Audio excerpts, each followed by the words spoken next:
जी मुलं अभिव्यक्त होत नाही, विचारांच्या चौकटीत त्या आपल्या भावना व्यक्त करत असतात, ही अस्वस्थता माझ्या मनाला खूप जागृत करत होती. मग आपण काय करावं म्हणजे ही अभिव्यक्त होतील, बोलतील, आपल्या भावना ज्या आहेत त्या चौकटीच्या बाहेर घेऊन जातील. आणि म्हणून मी हा अभिनव उपक्रम केला.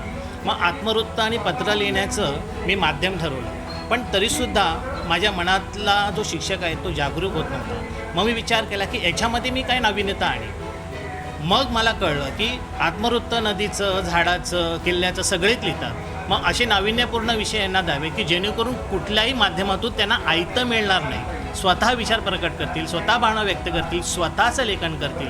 यातून ही आपले या पुस्तकाची निर्मिती झालेली आहे. आणि सगळ्यात महत्त्वाचं म्हणजे आज अनेक सोशल मीडिया आहे, अनेक आधुनिक तंत्रज्ञान विकसित झालेलं आहे. या आधुनिक तंत्रज्ञान विकसित होत असताना कुठेतरी पत्र हे कालबाह्य झालेलं आहे. भावनेची भाषा ही भावनेलाच समजते आणि भावना ह्या पत्रारूपानेच प्रकट होत असतात. या दृष्टिकोनातून मी पत्राचा अभिनव उपक्रम घेतला. मग गर्भाशयातील मुलीने आईला लिहिलेले पत्र, त्याच्यानंतर वृद्धापनात असलेली जी स्त्री आहे तिने आपल्या मुलाला लिहिलेलं पत्र, मुलाने बाबांना लिहिलेलं पत्र, असे भावनिक विषय की ज्यांच्या त्या व्यक्तिमत्वाशी जवळीक साधणारे आहेत असे घेतले. आत्मवृत्तामध्ये सुद्धा तसंच पोटातील आतड्याचं आत्मवृत्त मुलाने लिहिलेलं आहे, चार्जरचे आत्मवृत्त लिहिलेलं आहे, त्याचबरोबर मृत्यूचं सुद्धा आत्मवृत्त लिहिलेलं आहे. आणि बरं का, हे फक्त या शाळेपुरतं मर्यादित नाही.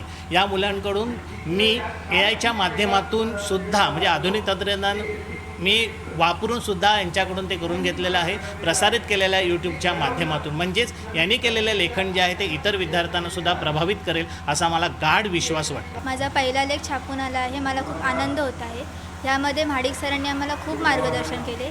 शाळेनेही आम्हाला ही संधी उपलब्ध करून दिली, त्याबद्दल शाळेचेही आभार. भावी आयुष्यात नक्कीच मी स्वतःचं पुस्तक काढेन असा विश्वास देते. मी प्रथम त्या विद्यार्थ्यांचं आणि शिक्षकांचं अभिनंदन करतो, कारण जे नवीन शैक्षणिक धोरण येऊ घातलं NEP, त्यामध्ये वेगळ्या प्रकारे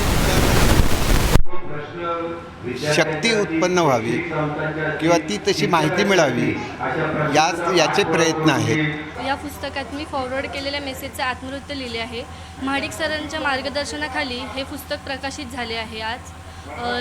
शिवाय शाळेने आम्हाला खूप साथ दिली, त्याबद्दल शाळेचे मी आभार मानते. धन्यवाद. ABP माझा, उघडा डोळे बघा नीट.